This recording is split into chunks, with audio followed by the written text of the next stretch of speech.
Syndicated presents Shep and Sean, featuring Matt Shepard and Sean Baligian.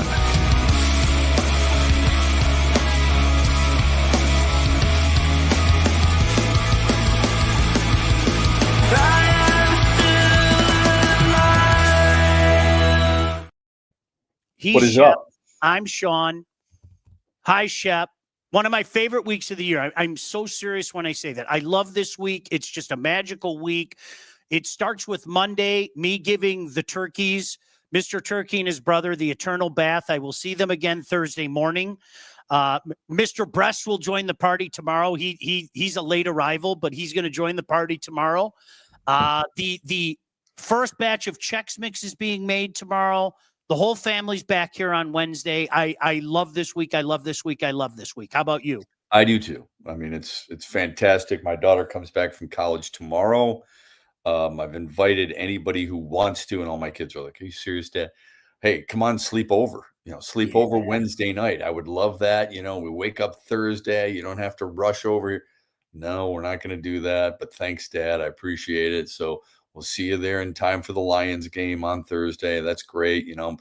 Problem is, when you host, as you we have to move so much stuff around.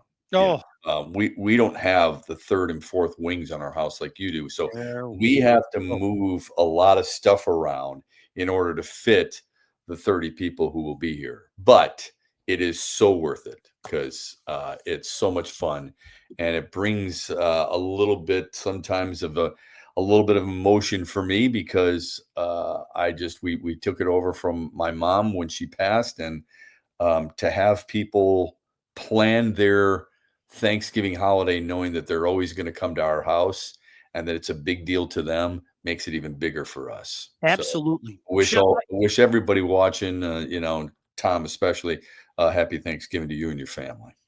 Shep, I love to cook. I really do. I mean, don't get me wrong. I love to eat, but I love to cook. I love like making other people happy. So for me, it's like, you want me to do Thanksgiving, Christmas Eve, Christmas and New Year's Eve? Count me in. I mean, honestly, and that's the way it is at our house. And it's kind of cool in recent years, not only do you have, the family and friends come over, but at some time in the night, like a bunch of Jack's friends show up and a bunch of Lauren's friends show up, and it kind of keeps going and everything. And it's, you can't put a price tag on it, man. I love it so much. Yeah, even when kids are recognizing all that and going, you know what? It's pretty awesome that your family gets that type of tradition and everybody gets together. Like I have friends that they have smaller families, but they don't take the extra time to go and be with their extended family.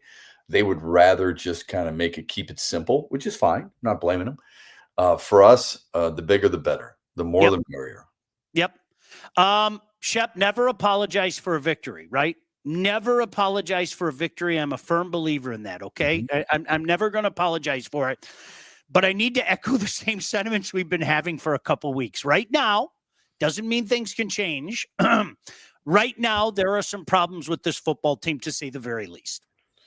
Yeah, I think going into the game against the Giants, a lot of people were going to use that game as, okay, just get past it so we can get to Green Bay and we can judge this team again, because we're judging the teams on various increments, right? I think there's a lot of people who left the game against New York, even though it was a win, more concerned now than they were after losing to Philadelphia. Yep. And there's a lot of reasons for that, and I completely understand where they're coming from, because me too. I think you and I have both believed that this team still is one of the best teams in the NFC, and they could be a Super Bowl contender. They cannot be if they play like that. They cannot be if they continue on this trend. They cannot be if guys don't start to be better at what they do, and that includes the coaching. So I think Jared Goff had 38 targets. He threw to 38 targets. 25 of them, I believe, were Amon-Ra St. Brown and Jahmyr Gibbs. That ain't working, dude. I mean, I don't want to go dire straits on you, but that ain't working, right? And it's pretty obvious that Sam Laporta is a big piece. All the people who sit there and go, "Oh, tight ends, tight ends are not they're not really important." Bullshit. They're Yeah. really important, especially that one. Shep, by the way, hi, Alan. Are we concerned about the cheeseheads? We'll get into that in a second. Shep, I don't know if you saw it in our silly little Woodward chat. That was one of the things I mean, this has become a two-dimensional offense. It's Amon-Ra St. Brown. It's Jahmyr Gibbs. It's Jahmyr Gibbs. It's Amon-Ra St. Brown. It's Amon-Ra St. Brown. It's incredible. Jared Goff. Jared Goff. Honestly, they're saying they're security blankets. I'm convinced. Well, I mean, you know, a guy goes through his progressions, and I mean, look, how long have we seen it? This has been the routine for a couple of years. It's third down. We need a big reception. The ball's going to 14. Sure. And look, you and I have seen plenty of quarterbacks in the past. You know, if you're Joe Montana, you're going to rely on Jerry Rice. Okay. If you're Tom Brady, you're throwing to Gronkowski. If you're Mahomes, you're throwing to Kelsey. We get all that. Okay. However, the reason I'm not sure it's Jared Goff's, how come? I know the defense oftentimes dictates a lot of stuff, but how do you not get Jameson Williams on some short, shallow routes? I don't know. Some crossing routes, some drags, some digs, some quick slants. How are you not able to do that? How come you can't do with him oftentimes what you do with Gibbs on a swing pass? Braylon brings this up quite a bit, and it's such a good point. It's worth reiterating. Guys like St. Brown and Williams, you need a lane. You need a window to throw to. All right. There's two players on this team who don't need that. Tesla and Laporta. Yep. No, Laporta's out. Tesla can go up and fight for a ball. And yet, I agree with you to a certain extent. Goff's not throwing his way. I'm sorry, man. I mean, the dude's getting 25% of the season snaps. That's not enough for a third-round pick. I agree. He's got 7 effing targets, Sean. That's not enough for a third-round pick. And the other thing is he's got 3 catches. That's not enough for a guy who should be in there. Khalif Raymond's 5'9", bud. Amon-Ra St. Brown 6 feet on a good day. On a good Jason day. Williams is 6 feet, 6'1" on a good day. 6'4", 230, and he's sitting as a decoy. It makes no sense to me whatsoever. It can't be just Goff. It has to be more about getting this guy in certain situations that allows him to be successful. I think you understand my reasoning, and Alan's heading to the game, so we'll talk about, we'll get your thoughts as well on Green Bay. Shep, you know better than there's progressions. Each play, it's like this play where it's not like we're going to Amon-Ra on this play, okay? Yeah, this is not the backyard, right? I see tunnel vision out of Jared Goff in certain circumstances, especially when he's rattled. I mean, he looks 14's way. There's just no other way to say that. And again, is it 100% Jared Goff? I'm not saying it's 100% Jared Goff, but I think, you know, when you have a quarterback that goes through his progressions, and more often than not, it's door A and door B, you have to wonder aloud how much it is Jared Goff. Yeah, but if you're putting players in certain situations where the progression is forcing you to go 1, 2, 3, and the one player happens to be in that area where your first progression is always, then how is it always Jared Goff's fault? You know what I'm saying by that? Mm-hmm. Okay. So, I mean, I'm not saying they could interchange with the different receiver positions, but this coaching stuff, we've seen it too long now, Sean. I mean, we're talking week 12. There's really no excuse for them having an inability or lack of ability to get the ball in those two guys' hands in different ways. I'm sorry. I mean, you've got to find a way. Do you know why I giggled? I was watching that. I don't know if you saw that Jerry Jones thing on Netflix or whatever. Yes, and they were talking about when they beat the Niners. And I giggled when you said that, because that famous pass to Alvin Harper that kind of put the game away against the Niners, that was Michael Irvin's route. That was Michael Irvin's route across the board. And at the last second, they switched spots. And it was Alvin Harper that ran that route. And Irvin the whole time's going, I thought the ball's coming to me. You know, Michael Irvin. Michael Irvin's going to get the ball. Michael Irvin's going to get. And Alvin Harper ran the route. And Michael's going, gosh damn it, that's Michael Irvin's ball, like that. And so, yeah, I don't mind switching something up like that. You know what I mean? I really do. I think it's really important. You said they've become two-dimensional for sure. It seems like teams are just daring you. Now, they can't do it against Gibbs, obviously. At least they couldn't the other day. But they're daring you to say, you know, go somebody else's way. and Yep. they're not doing it. And Yep. something's got to be fixed about that. Now, the other thing though, Sean, it could be the fact that the offensive line has struggled and have not been able to give him the type of time that he always needs, which is a completely different discussion. Considering who he is, you paid him $50+ million. You know damn well what kind of quarterback he is. He's a quarterback who's very efficient, very precise, nice high completion percentage, but he needs protection like a lot of quarterbacks. And if you knew that, where's the investment that you required? And I said this afternoon on the Braylon Edwards show. Kevin Zeitler make $9 million for Tennessee this year. Detroit paid him $5.5 million last year.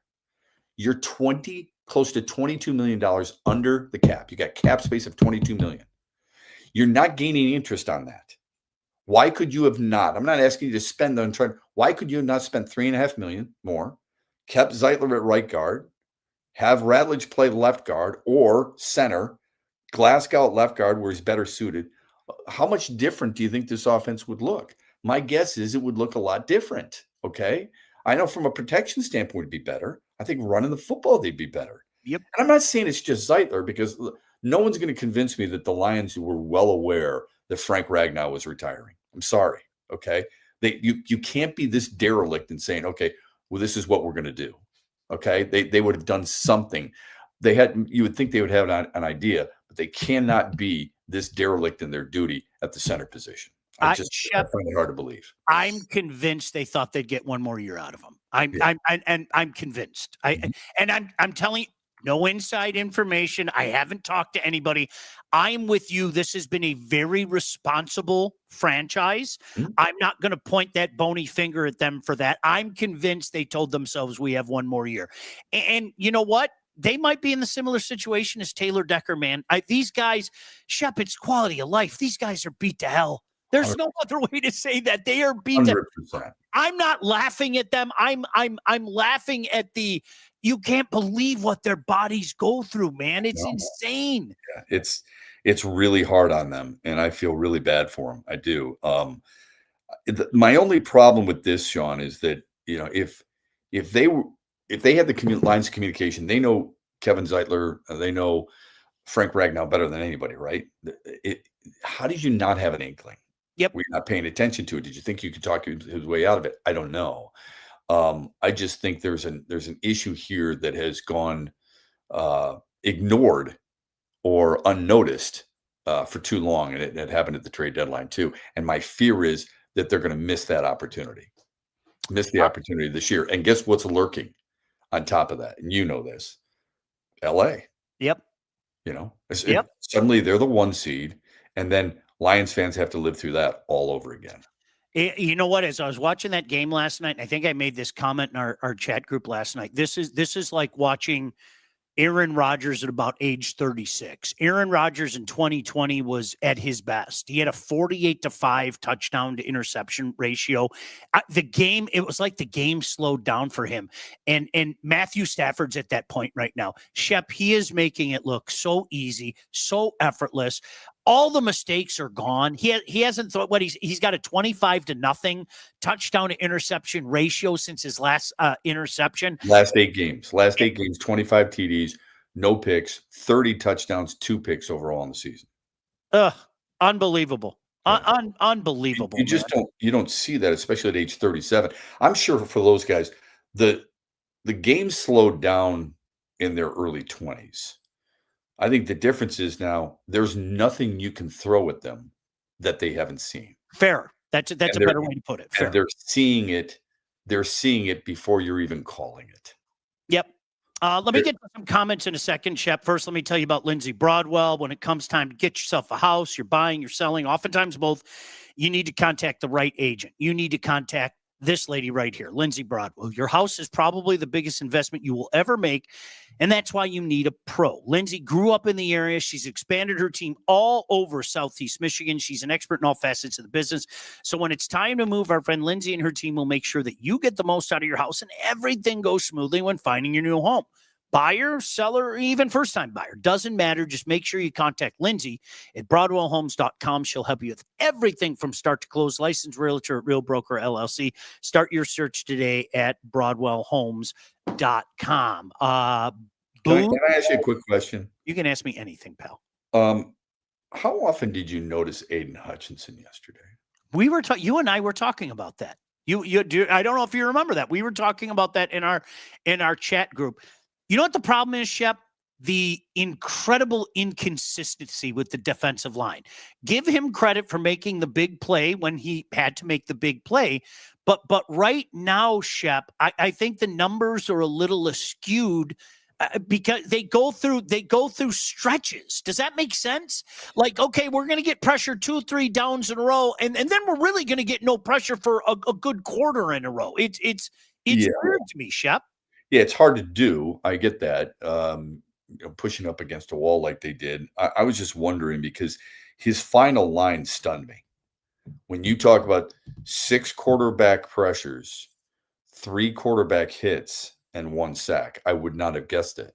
And so much so that Jermaine Luminor said that, he didn't do anything. And that's the right tackle for the Giants until the very last play. Hutchinson took the high road against Luminor, but I wonder, I don't expect him to be Myles Garrett. All right. Although he's making a lot of money, a lot of people think he should be.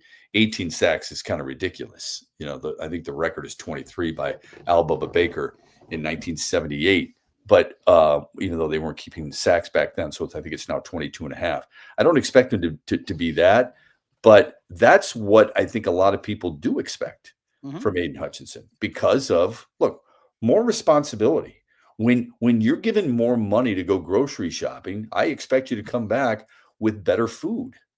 Sorry. I mean, you know what that's like when you send all your helpers out to go shopping for you for Thanksgiving, they're better come back with really good stuff.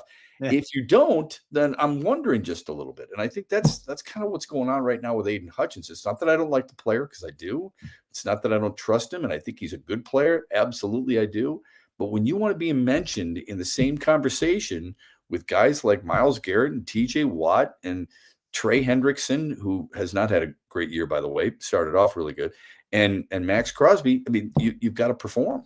Yep. And Shep, I'm never going to apologize for wanting more. I'm sorry, I'm not. Realistically, if it's realistic, whether it be out of an individual, whether it be out of the group, we're good. Okay. There's nothing wrong with saying, well, I want more. Yeah. Oh, you don't trust Brad? No, I trust Brad, but I still want more. Don't you? Well, what is wrong there? I don't think there's anything wrong. You and I both admire AJ Hinch a lot, but we can say when we think he made a mistake. Oh, no, you're not. We found that out. Don't you remember? Yeah, right. You and I feel we both have given Brad Holmes his flowers and he's deserved them. But that doesn't mean everything he does can never be questioned. Bam. Of course it can. The whole infallible thing drives me out of my mind, right? Same. Yeah, and we would say that about anybody, and so would everybody else. Yep. And they should.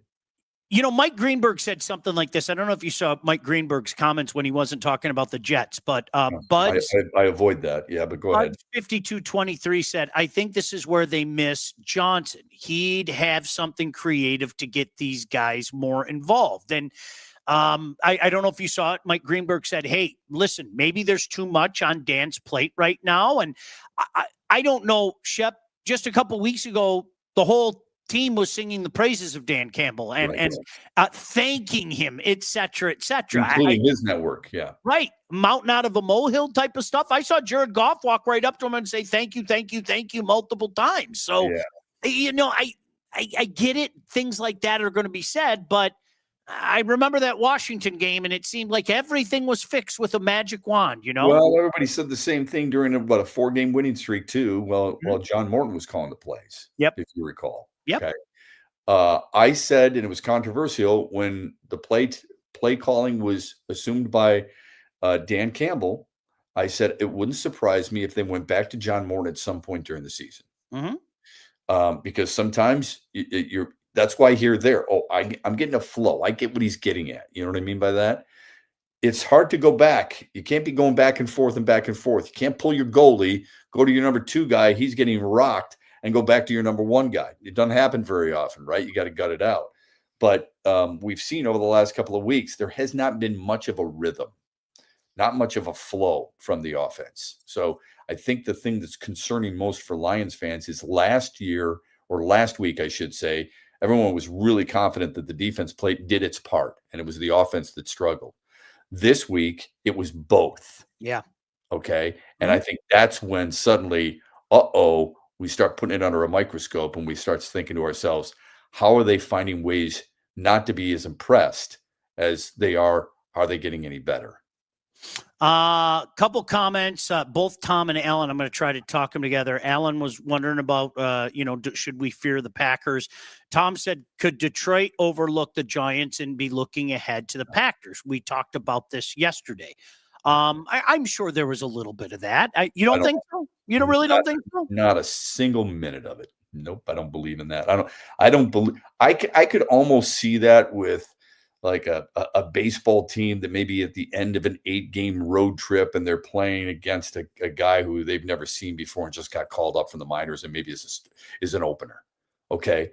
In football, when it's 1 week and you've prepared all week for it, you think they're looking ahead to the Packers? Hell no. And the reason I say that is that they're 6-4.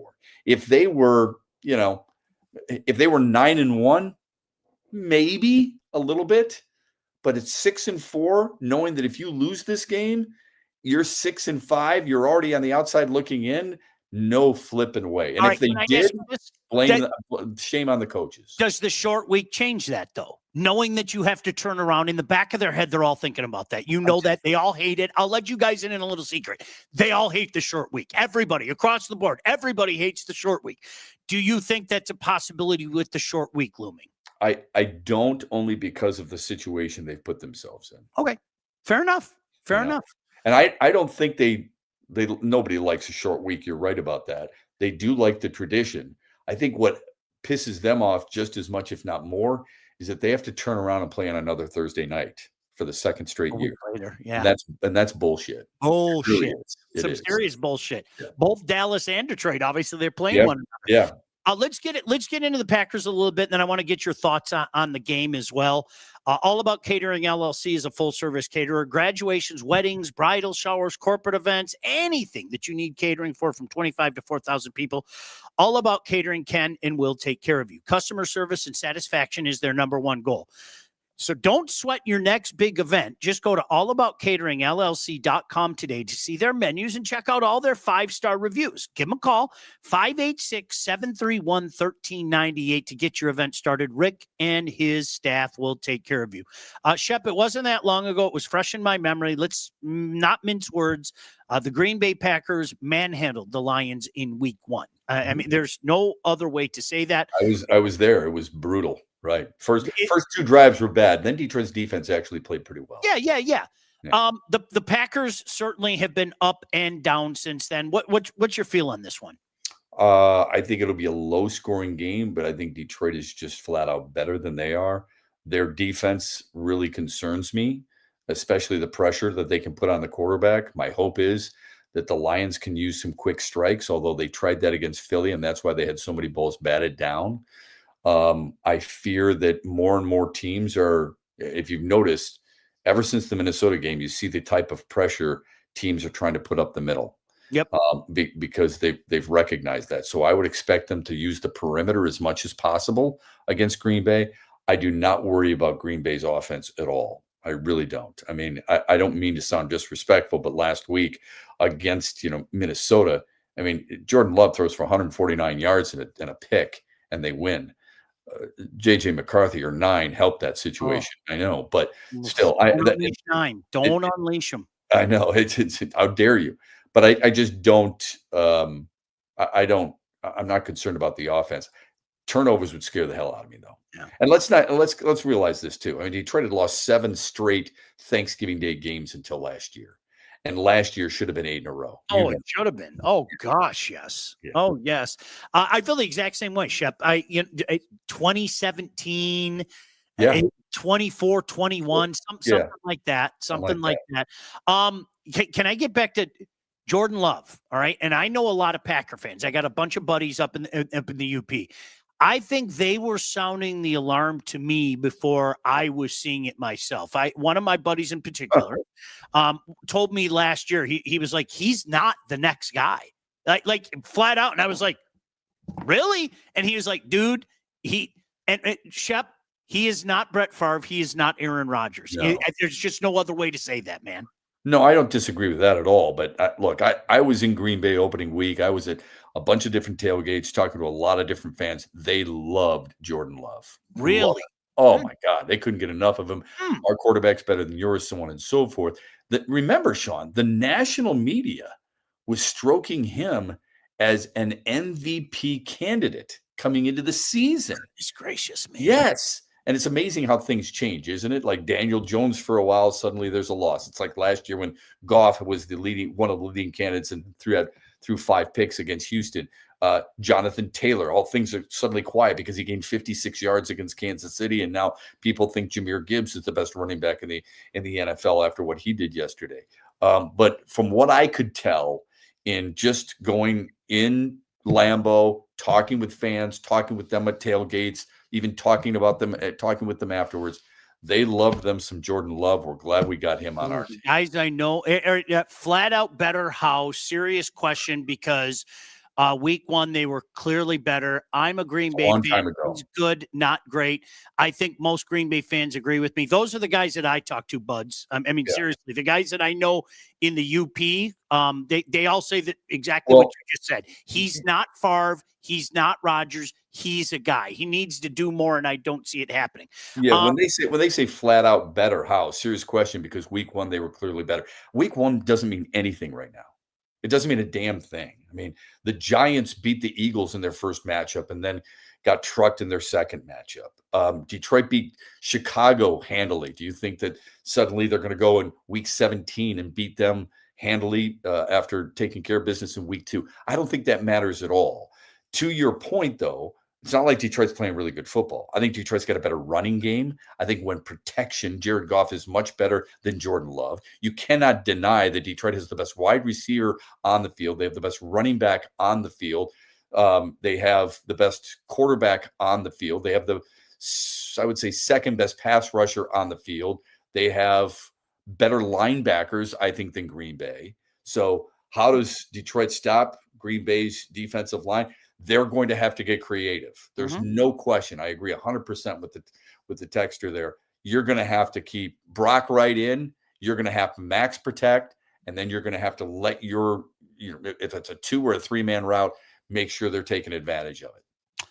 Buds, let me say this, though, and I'm not trying to be an ass when I say this, okay? You're better than the Cleveland Browns. You're better than the Cleveland Browns. Yeah. The Cleveland Browns beat you. You're probably better than Carolina. Right. I think that's a fact, because I got the business from some Viking fans last week. And I said, well, number one, we got a better record than you. And number 2, I don't know if you know this in the NFL, sometimes there's something called an upset. Yeah, and, they happen from time to time. I don't listen. I'm not sitting here saying that it's a drastic gap, because the Lions have their problems now. It's not. I don't think it's a drastic. I think for the reasons that Shep gave, I think we're better. I think, and contrary to some of the slapdicks that Shep and I work with, the people that told me that Micah Parsons doesn't make the Green Bay Packers a better team were nuts. Yeah, and they were being 100% slapdick homers. Right.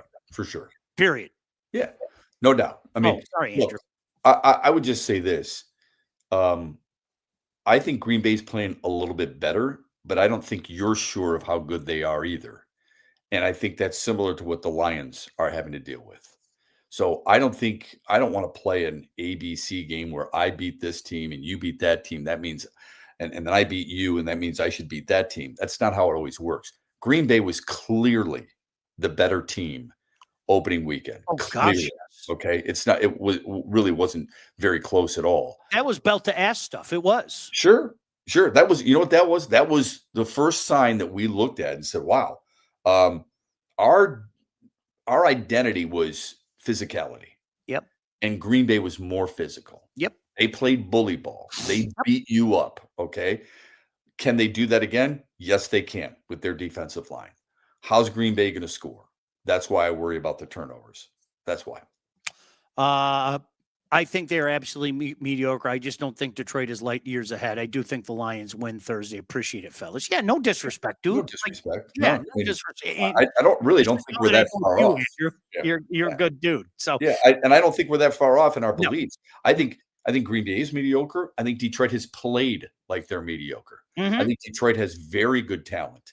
I would say this. Oftentimes, when I look at two teams, this is probably not always fair. I look at one bench and the other. As when the head coaches or a general manager needs to say, "Would I want that guy?" And I think there's more Lions the general manager of Green Bay would want than vice versa. Shep, we only got a couple minutes left. And first of all, again, to you and your family, happy Thanksgiving. Everybody else out there, Todd, everybody okay? The game, Michigan, Ohio State in Ann Arbor. We were talking about it this morning. I'm intrigued to hear your thoughts. If Ryan Day comes in and tries to stick out his chest and act like the bully in the yard, I won't be surprised if they get beat again. He's not going to do that. If Ohio State comes in and plays their game and they bring their track shoes, I think they win by a couple touchdowns against Michigan. I thought the same thing last year. I think the key, Michigan's playing with 3 redshirt freshman offensive linemen. I'm not sure people really have recognized that as much. They played really well last week. I know it was Maryland. They've had 10 out of 11 weeks. They've had a 100-yard rusher. If they can do that again and keep Ohio State's offense off the field, then I think it's going to be closer than people think. Mm-hmm. The other thing I would say is, if you're a Michigan fan, don't be discouraged if you're punting the football. It's not necessarily a bad thing. All right. Because if you can play field position with them, that would be great. But if your defense is going to be out there, like you and I both acknowledged this last night, I think in the group text, Giants ran 77 plays, man. Detroit's defense looked gassed. Yep. Okay. If Ohio State's going to be out there running 60 to 65 plays and possessing the football, you're going to have an impossible way of trying to win that game. So I think it's going to be a little bit closer, but Ohio State is clearly the better team. But Sean, they've been clearly the better team the last couple of years. At least that's why I go back to what I said. It was almost like last year he was trying to take his manhood back, and he didn't have to. Go out there and do what you do. Yeah, you don't need to get in the alley and have a slugfest. Go do what you do. You have superior athletes. Let the superior athletes go do superior athlete things. And that's all he heard after that game. The other thing about that, Sean, is I truly believe he went into that game going, you know what, you guys, we're going to show them. We're going to be physical. And he got pig-headed. He got 100%. Okay. He's a guy in the car who says, I don't need directions, damn it. I'll find it myself anyway. And then he toils around for another hour and said, I told you we found it. That was a stupid decision on his part. There's no way he can possibly go into this game. I can't imagine it. All right. One more thing before we get out of here. If you're ready to take charge of your financial future, look no further than the Wealth Advantage Group, located in historic downtown Northville, owned by those two brothers with over 20 years of industry experience. And at Thanksgiving, they give you a pie. I'm not joking. I'm going to pick up a cherry pie for the Thanksgiving feast on Wednesday. That's awesome. Not only do they give you great financial advice, but you get a pie at Thanksgiving, man. You're going to deny that? Whether you're saving for retirement, you're getting ready to sell a company, you're just starting out. These are guys that can help guide you through every step of your financial journey. They work with clients throughout all stages of life. They have clients in over 20 different states. The investment world is a complex one. So if you're ready to start taking your finances more seriously, it's time to work with the experts. Reach out to my friends. That's Jeff Husak and Mike Husak, the Wealth Advantage Group, at 248-773-8574. Check out their website at www.thewealthadv.com. Shep, enjoy a wonderful Thanksgiving with your family. Buddy. And happy Thanksgiving to everybody in this chat. It's so enjoyable for Sean and I to converse with you guys. You bring up great points. You make us think too, and you help us with our jobs. And I mean that sincerely. So thank you to that.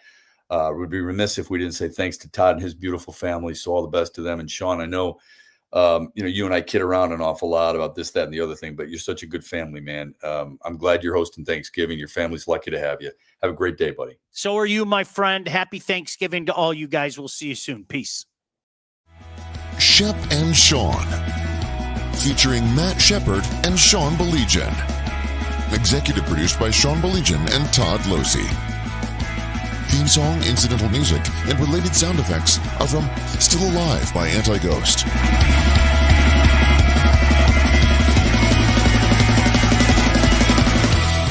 Engineering, mixing, mixing and graphic design support provided by the Unsyndicated Podcast team. Don't forget to like and subscribe on all your favorite channels. While you're there, be sure to rate and review the podcast. Call the Unsyndicated hotline at 248-237-3257.